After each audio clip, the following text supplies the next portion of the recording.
Hai, selamat ketemu kembali ya. Baik, hari ini teacher akan menerangkan tentang administrasi.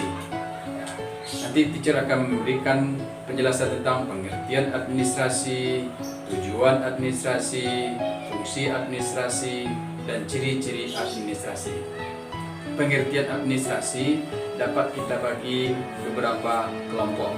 Yang pertama, pengertian administrasi secara sempit.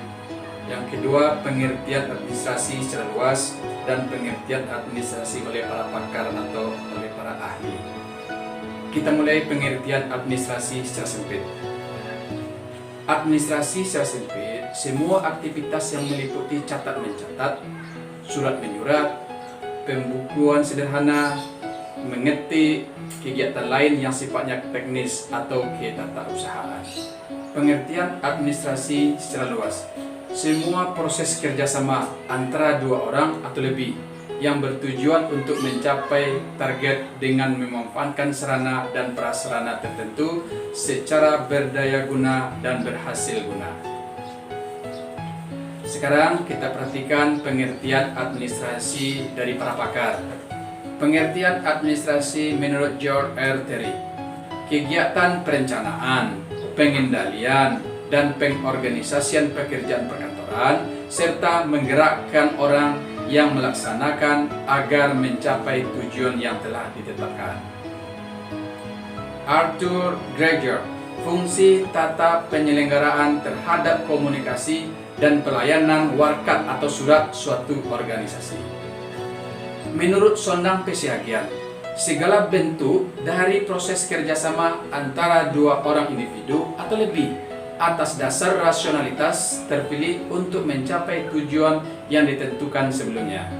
Ulber Silalahi mengemukakan penyusunan dan pencatatan data atau informasi secara sistematis, baik internal maupun eksternal, sebagai upaya untuk menyediakan keterangan serta memudahkan untuk mendapatkannya kembali, baik itu sebahagian ataupun secara menyeluruh.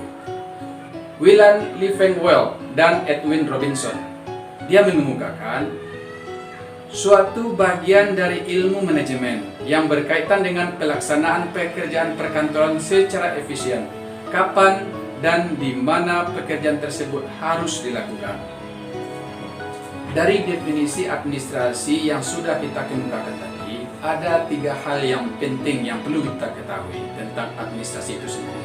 Yang pertama, administrasi adalah sebuah seni sekaligus proses. Yang kedua, dalam administrasi terdapat unsur-unsur tertentu. Di antaranya terdapat 2 orang atau lebih, terjadinya kerjasama formal, hierarkis, memiliki tujuan, terdapatnya tugas atau job. Yang ketiga, administrasi muncul secara bersamaan dengan munculnya peradaban manusia, di mana administrasi tersebut untuk mencapai tujuan bersama. Unsur-unsur administrasi. Yang pertama, adanya unsur manajemen. Yang kedua, adanya unsur kepegawaian. Yang ketiga, adanya unsur keuangan. Yang keempat, adanya unsur komunikasi. Yang kelima, adanya unsur perbekalan. Yang keenam, adanya unsur tata usaha. Yang ketujuh, adanya unsur hubungan masyarakat atau humas. Yang kedelapan, adanya unsur organisasi. Nah, sekarang kita lihat ciri-ciri administrasi. Yang pertama, administrasi memiliki tujuan yang jelas. Jadi kalau tidak jelas tujuannya berarti bukan administrasi. Yang kedua, di dalam administrasi terdapat kelompok manusia. Yang ketiga, administrasi selalu berhubungan dengan kegiatan kerjasama. Yang keempat, di dalam administrasi terdapat usaha atau proses kerja. Yang kelima, kegiatan di dalam administrasi selalu terdapat kepemimpinan, bimbingan, dan pengawasan. Fungsi administrasi. Yang pertama, fungsi administrasi adalah planning atau perencanaan. Yang kedua, organizing. Yang ketiga, coordinating. Yang keempat, reporting.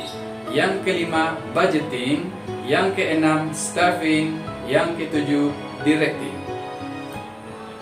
Nah, sekarang kita lihat tujuan administrasi.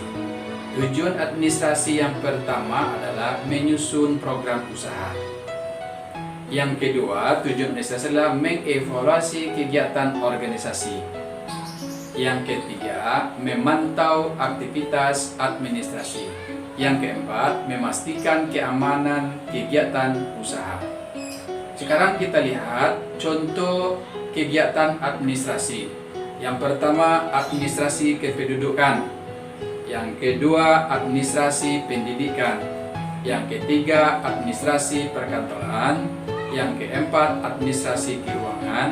Yang kelima, administrasi negara.